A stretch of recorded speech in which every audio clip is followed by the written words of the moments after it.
Hi guys, this is Arky talking, and this game I'm about to play is called Switch. It's a game I made myself. I'm going to assume that you have either like seen someone play it or played it yourself. When I'm doing this video, I won't go through like the basic of the game and stuff. The idea of this video is to do a couple of playthroughs, show all the rooms and the different endings, and mostly talk about like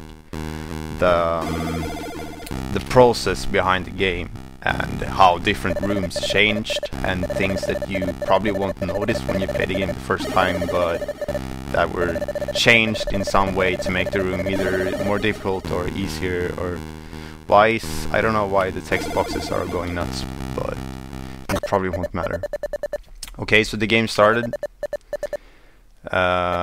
This room is probably the first room I made, but back when this game was being made in the early phases, all we had was green tiles where you could go and red tiles where you could not go. So enter controls. This was actually implemented quite late. Go left. And the reason was because at first I made like an intro. The intro was not these full screen pictures, but they were a screen where you had to press left, right, space and X at the same time, because this game at some points you have to press more than 4 buttons on your keyboard at once. So I had that like you made sure that your keyboard can handle it. But when I realized that there were a lot of like casual guys who wanted to install the game on their laptop and they couldn't play it because they couldn't get past the first screen of the game, so I had to remove it. So now some people will like get mad because they have to do more inputs than their keyboard can handle.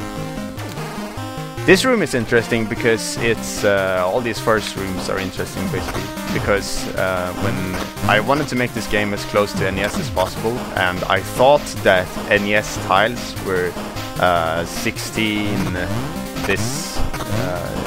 height and 16 width of tiles, like this. I'm standing on one tile now and I'm standing on another tile now, etc.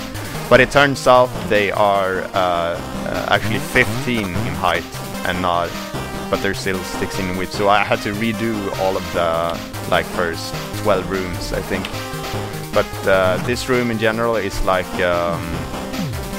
it's made so it looks really weird when you first enter it, but all the playtesters, they have done what I have wanted them to do, which is you just go into this room and you start switching and you just keep heading forward, and it's like the puzzle solves itself. It's not a difficult puzzle, but you get like this, holy shit, you can do a lot of stuff with switching. And this glass tube is nice because I placed it here for a reason I'm going to show you later. And this is also the first part of the game when you're like, how do I get to this computer? And it feels like you got through this entire room with, like, you had to switch so many times and you repositioned yourself and you switched again and you etc. And it feels like you should be able to go anywhere, but you can't reach this computer right now. And the first time you play it, people either stay here for a long time and try to like figure out, can I get to this computer? And some just skip it, but the idea is that you should... I'm removing some of the feeling that you think you can go anywhere with switching. You can't at the moment. Excuse me. This 01001 sequence is actually... It's actually a bitcode for nonsense. And this computer below here just says a 5 and then a couple of 01s, and those 01s are cents in bitcode. So experiments still online, and if you go to this computer it will say 5, so you will know there are 5 experiments. No one will probably ever figure that out, but whatever. Excuse me again. And this is the first place where you I allow the player to fuck up, because everyone will do like this, and then they realize that they're back to the start, and then you think again like, how am I supposed to this is also a thing because you have to jump and switch at the same time for the first time here. Previously you've been just walking and switching. Here you jump and switch for the first time. And then you like, okay, so I have to switch and then I can fall down. And then you get to see your dad for the first time. And he talks about something that you don't know about, and you're like, oh snap, help me out here, dad, yo. And he tells you where you're supposed to go. And this was added way after a couple of guys playtested. At first, there was no dad. You were just supposed to get out of here, and everyone was like, where do I go? And I wanted it to be difficult to figure out where you're supposed to go, but people stopped playing because it was too difficult. So I added, like, go to the bottom of this laboratory. You have some kind of hint where you're supposed to go. And then he says that you're going to, once you get down there, you're gonna head back to where you saw him now, which is where he's standing now. And then he goes away, and this is the reason I added the glass tube, which is in the room below me right now. Because I added these glass tubes, and people go over here, and then most people actually fall down once. I'm gonna talk about that later. But these glass tubes, you were inside the glass tube before, because a lot of people weren't able to figure out that you can switch inside these glass tubes. Excuse me, I shouldn't be doing it when I'm coughing, but whatever. These glass tubes must also be offline, yeah, and he explains that most of the glass tubes are offline instead. And then you go up here, and this is this wasn't even intended, but somehow this is extremely good design, because after a while people figure out that okay, you can do like this, and then you can go over. Okay, I fell down because I switched too early, but on the first playthrough almost everyone falls down at least once, and most people fall down twice. And it's actually, when I've been looking at how many times people fall down and how they do later, there's one room where it's extra, like it's easiest to see. People who fell down twice always succeed that room, while people who only fell down once or never, they have no idea what to do when they come to that room, and they can come back later and solve it later. But what I was talking about is that most people, after a while, after you fell down once or twice, you figure out that you drop, and then you switch, and then you go over here, and now the background is green, and it's like, okay, we're in this new area, and now the game starts for real, because these blue rooms are really like tutorial style for just switching. But no one, and I'm talking like, I think I had 40 players playtest this game, and no one saw that you can do this. And that's actually a start of... now we're back in the room above us right now is the room where you started, and if you go right here, that's for an extra ending for the game, so I'm not going to do that right now. But no one figures out that you can jump up there, and I don't know how that works, but it works perfectly, and it made like making extra endings for the games really easy, because no one goes there. And now we get to these green rooms, and you can reach this computer right away. Some people have asked, can you get up there right away? And you can.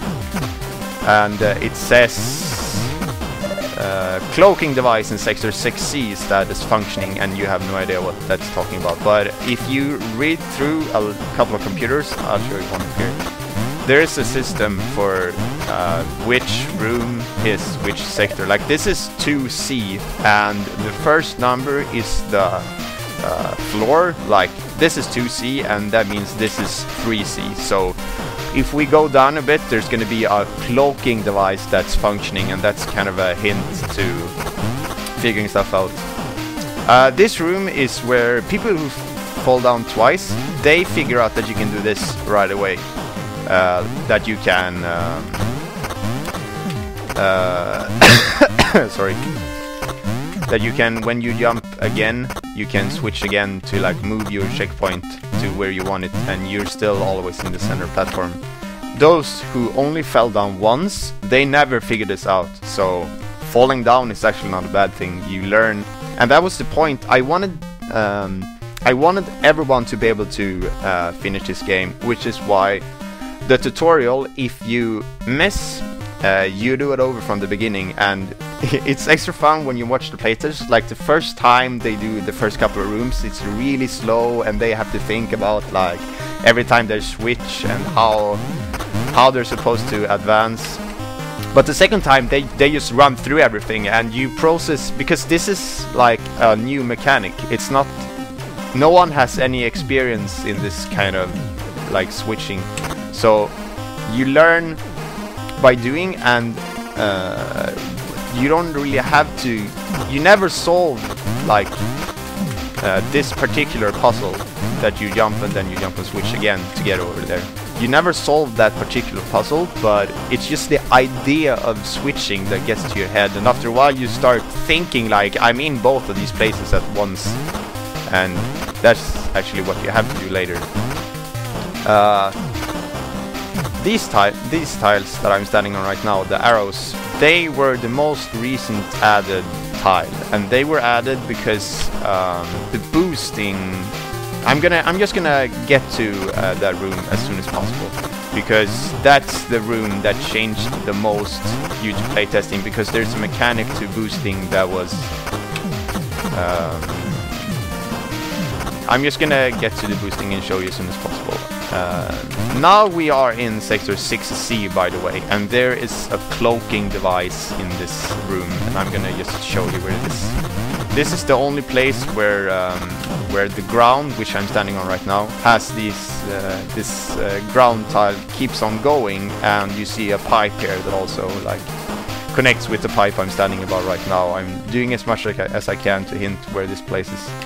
And these electric things, I'm gonna talk about them later, because they are actually important in a way. So this is the first, purple is like the secret color of this game. And this room is kinda difficult, so I'm gonna do my best to clear it. This room was also in like one of the first 13 rooms I made when this was still a school project, and we just had like maybe 5 or 6 different tiles to work with, and a really badly animated character, and just a couple of rooms. And this room was also in that, and this was just like you got to place with a big smiley because it was like a secret and stuff. But I don't really remember what this computer says, so experiment cancelled due to uncontrollable space dimensional fluctuations caused by activating the experiment. So this is also a hint to how you get the other endings, which is by only getting switch and one other ability. But this room is still interesting, because if you look to the top left and the bottom left, there are places where you can go, and you can come here later, but that's for the perfect ending, so it's gonna be a while, but you can keep it in mind. This was actually, I spent quite a lot of time on just these couple of tiles up here, because I wanted it to be I wanted to force you to have the switch point on your right when you left this room. And when you're in these 1, 2, 3, 4, 5, 6, 7 tiles, there is no place where you can get the switch point to your right and then leave the room. I had only like these couple of, I think from here to down to the left here and out here, these couple of whatever they are, like 20 tiles to work with, and I had to force a way to have the switch point on the right when you left, because when you get out of here, you drop down here, and if you have your switch point on your left now, you are forced to, I'm gonna show you what happens actually. If you have a switch point on your left now, you are forced to go in here if you fall down, because now you can't get out of here, and you can't make the switch point go to your right, so you are forced to go in here again, which would trap you in an infinite loop if you weren't forced to have. I'm just gonna clear this room as soon as possible and get back to the room I was talking about earlier. I might actually fast forward this later when I do the video, but maybe not. I'm not really saying anything interesting right now, except maybe this was not supposed to be solved like this, it just were that way. I wanted you to do it this way, that you jump like that, and then you get your switch point to the... This is really difficult to do, which is why I don't do it. But you can see when I jump right, the switch point splashes blue from there. Okay, I'm not gonna do it, but you were supposed to do that way the entire way up. But this is way more easier, way much easier. Anyway, you are forced to get your switch point on the right over here. You can't leave this room without having the switch point to the right, which means that when you fall down, you're here, and you can, if you choose to, you can still go back to that room by going down here. Now, I'm not gonna do that because it's gonna take a lot of time. Instead, I'm just gonna keep going. I'm gonna take a small side tour to this computer up here, though, because I don't think most people are gonna read it. It's just like a humorous computer I made. I don't know if it's that funny, but it's more of a backstory on how much the dad worked in the lab and how the son was mostly at home. Nicely done so far, son. The active glass tube is just up ahead, and you get the feeling I'm working a way to get out of here, blah blah blah, and you get the feeling that something is... Oh, that's not yet. That's when you get boosting. That computer up there, you can get to that one too. Not now, but you're gonna be able to get to it later.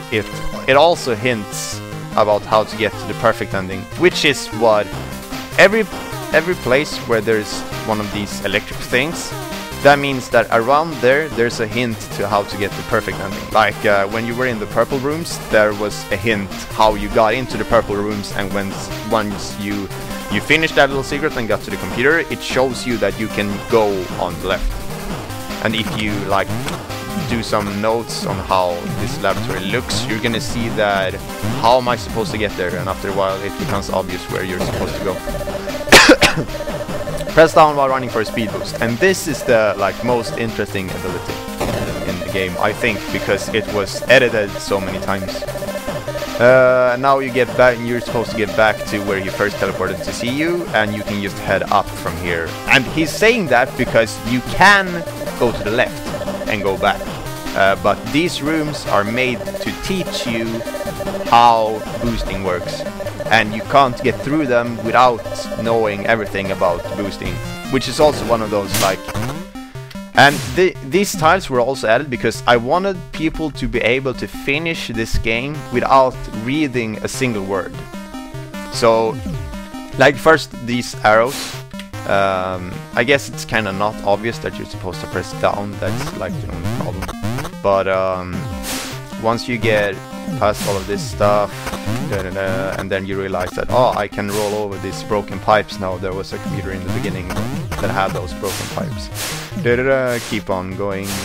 Oh, this this tile, this huge thing, that's actually I'm quite proud of that one. Most of the other tiles are like, I looked at Mega Man 1 and 2, I think, and like I didn't copy them. Some of them were copies, but I like changed them so I think they look better actually than they do in Mega Man, but I changed them so there would be like no copyright thing. But this one though, this is not from Mega Man. I looked at, there are some tubes in Super Metroid that I think look really cool. And this is like a version of those that are mostly below here because I wanted to have pipes on them. There are like an edited version of the Super Metroid pipes. This is the thing that was added to boosting, which is fun because the computer says exactly what I did as a programmer. Boosting was modified to send the switch point closer to the user when activated. And that's exactly what I did, because I wanted you... I already spoiled like how to get some of the different endings. So that's if you get only switch and one other ability and finish the game, then you get another ending than the normal ending, because there's a computer somewhere, I think, that says if you only... It says that the dimensional fluctuations caused by activating the experiments were easy to handle when only 2 experiments were active. And then you realize that, okay, I can... at least most of the playtesters realized that, okay, I can get to some other endings by only activating 2 experiments. And this, that my switch point moves when I activate the boost, that was added because I needed something else for the boost, because there are, on the top of this laboratory, there are like the route you're supposed to go to get the other endings, because the normal way you go to finish the game, which is when you go back to the start and go left, Those rooms were made so you need every ability to get past them. The rooms that are for the other, I have to keep playing because otherwise I'm gonna run out of stuff to talk about. I'm gonna get to that when I get there, basically, because right now I'm just gonna trying to finish the normal ending of the game. So I get every ending in this playthrough. This room you can get past. It says specimens were taught not to visualize an ability to switch, but to visualize being in two places at once. So if I'm here, then I am also at the switch point, which means that if I would be able to jump and go left, I would just be able to jump up to the platform above, like that. And then these are kind of the same thing. I visualize that I'm not standing here, I am actually at my switch point, and if I jump right, I'm gonna be able to land here, so I do the same thing. And then you do that all the way up. Oh, I missed the last part. But most people just drop down here once you have gotten double jump, which is in the room above. I might have to do something about this actually, because having this game up and Fraps running at the same time is making like slight delays, so I'm not really timing anything. I won't be able to like finish the most important parts of the game if it's like this, so I'm probably gonna like pause out once I did the normal ending for the game. I'm gonna skip this right now because it takes too much time, and this is like one of these places where you can go back into this room when you have boost, but you can't like go down here when you don't have boost, so it's like a shortcut thing.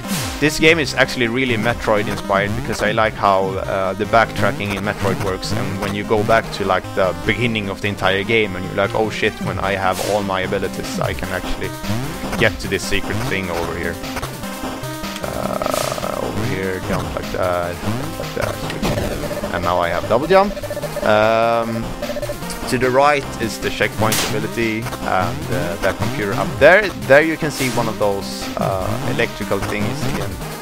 Oh, I'm gonna actually pause and talk a bit about this room, because this room is also like, okay, now you got double jump. How many ways can you use the double jump? You can use it by getting higher, you can use it by falling and then double jumping. Okay, I missed that now, because of this delay thing that I'm probably gonna be blaming a lot. And you can use it by switching and then double jumping and then switching again. And this is like one of those electronic things, and it says, oh, it's this gibberish computer, but it's actually not gibberish. If you, I hope my mouse is visible. If you read here, it actually says Arcade, which I think is pretty funny. But if you read only the letters, it's gonna say hint. Why is the log number more than, and then you skip one because there's a space, and then you skip one again, and then it's a 4. So why is the log number more than 4, this log number? And if you want the like find everything in this game, you basically have to read most of the computers, and if you take note of what they actually say, the last actually I'm just gonna talk about that computer when I get to it, but this one doesn't have log yet. But all the other computers have a log that's smaller than 4, and I think 3 is the highest one, and they are actually like time stamps, and they tell they almost tell like a backstory of how, in which order the, like, I think this one is like log 1 or something, because it only talks about switching. Oh, it's actually log 3, because it was, I guess it was at the end of the experiments. But now these arrows that I was talking about earlier, they were added to like tell the player where you were supposed to boost. But you could do like I did now to just double jumping, but that's the way to get through that I'm talking about here, with the arrows, that you can you can boost to get your switch point to the other side here, which allows you to go up here and then and then head back to the wall jump. There's an electric thingy here too, and this is, let me think for a moment, this is the room above the room that showed that you would be able to walk outside of this part that you're in now and actually be to the left outside here. Yes, it's the one above, because the room above us now is the room where you finish the game, where the dad is standing in a teleport tube. And now I'm glad you got here, and now he's talking about where that you can find one more ability. And there's actually only one place where we have not been yet, and that is where we got the boosting ability and then heading right. So that's where you're supposed to go now. I can get this computer though, because it talks about double jumping. I think I wanted to show every computer too, because you have to I think you can do this by wall jumping, but it's way easier to do by double jumping. And yeah, exactly, midair jumps made possible, a true breakthrough in our research. That would be quite a breakthrough actually. Current fluctuations costs are big, but they are stable and will be a later issue, because double jump was this, I think it's the third ability they invented, and which is why fluctuations are kind of getting out of hand, but they are saying that it's still kind of okay, we don't really have to worry. Oh shit, the laboratory exploded. So we get back to this place again. I forgot to talk about a room above this that's kind of interesting, but I'm going to talk about them later. Oh, and this room is also one of those people who fell down twice. They figure out that you're supposed to do this right away, because it's the same thing that you do in the room where you fall down. You start falling and then you switch. And if people who didn't fall down at all, or only fell down once, they are stuck here for quite a while, and most of them tend to do this, and then they realize that they're back at the start. Anyway, moving on, getting into this room, and going right here. Now would actually be quite fun time to show the only glitch that I'm aware of in this game. I know how the glitch works, and I know what I should do to remove it, but it looks so fun and weird, so it's kind of like I don't want to remove it, because it's mostly because I wanted this to be an NES style game, and with like a few glitches is nice, and there's nowhere where you can sequence skip with this. There's no like it has some weird moments. There's nowhere where you can sequence skip with it, and there is nowhere where you can like get yourself stuck. So I'm leaving it in. Here, exactly, log 4. All machines are now shut down. This is the last computer online. I will now shut it down. Goodbye. And then there's a computer with a log number higher than 4, and then you're like, why is it higher than 4? And that's actually also a hint to other stuff, but I'm gonna talk about that later. And that's the easy way to get past this room. People have been stuck in this room forever. The first thing I thought that you would have to do is to boost over there, which actually takes quite a bit of timing.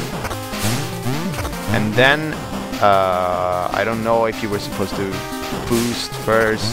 No, I think it was just, I think all of it was just double jumping, and then switch over here and then going there.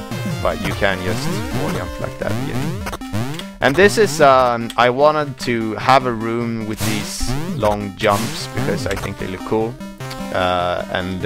This is also like, there is a really easy way to get past this room. And I think you saw what I was supposed to do. And you can do the same thing to get up there. But these arrows are like, they make you want to do this because you've been boosting on arrows the entire game so far, and there are arrows, so of course I'm supposed to boost, and most people do that actually. And when you get up here, it's like, okay, I have to switch to get over there, but now I'm screwed.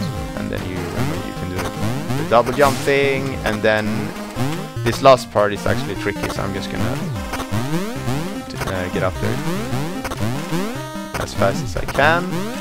Yes. Oh, but you switch over here, so you have to... What I thought you had to do here was that you would have to boost and then double jump. But since there's this super easy way to get up, I don't see people doing that. But I still like this room because if you get here and you do it a couple of times and you're like, oh snap, I screwed up, and then you start doing that on reflex, it's like the easy part of the room and you just want to get by it so you can do this difficult part of the room. So seeing this shortcut, most people haven't seen it when they play this game.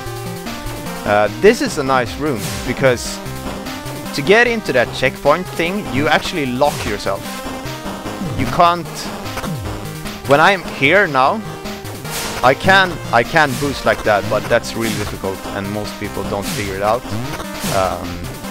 But right now I'm actually locked in here, apart from that thing of course, but you can't, there's no place to boost here and you're stuck in here, and if you can swap out here, but then you're stuck here and you can't go further here.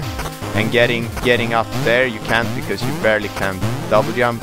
There's a way to do it if you want to be like really spend time into getting up there, but I don't see people doing that. And then you get the checkpoint and you're stuck, so you have to use the checkpoint to get out of where you are now. And this is, it tells you how it works, and then it says that if you press up an action when you're inside the checkpoint, it sends you back to the beginning. Checkpoint was actually extremely overpowered, should I say, in one version of this game, because it allowed you to, right now you can only place checkpoints in the ground. It allowed you to make checkpoints while you were jumping, which means that if I can get a checkpoint up here, then I can jump, swap to that checkpoint and have like my, if I place the checkpoint here, and then I place it there, and then I jump and switch to the checkpoint immediately, which means I will be here and have my full jump velocity, and then I could place the next checkpoint here, and then I could keep doing the same thing, so you could basically fly with checkpoints. And I had to remove that because it was kind of silly. But right now the checkpoints work like this, and you have to place one here to get out, and then you can get out of this room. And for a while, that was, I think that was actually a guy that I liked pretty much, that basically one of my best friends that playtested this game. He realized that you could trap yourself with checkpoints. I don't think there's a good place to show that here, so I'm gonna head to the next room. Place checkpoint. Here, if I would place a checkpoint here and then swap there and swap to checkpoint, now I am stuck. And that's why I added that you could warp back to the start by using checkpoints, because now I can unstuck myself, or what would you call it. And warping back to the start is also practical, because this is where you're supposed to go to finish the game. Like he said, go back to the start. I think the dad says when you get to wall jump that once you get it, head back to the start and go left or something like that. The fluctuations caused by our latest experiment are getting out of hand. The entire project is jeopardized, and that's actually the checkpoint that he's talking about. And now we get to the red rooms, and these are like the rooms that you need all your abilities to get through. And I don't know, there's not much to say about these really. This room is not particular at all. This is kind of interesting because you need both. I think you need every ability to get past this room. Maybe not double jump, but other than that you need, because to get up here you need wall jump, and to swap in there you need boosting, and to get your sweep points over to the other side you need a checkpoint. And then I'm just gonna place a checkpoint here because I might screw up. I didn't. Okay, music stops.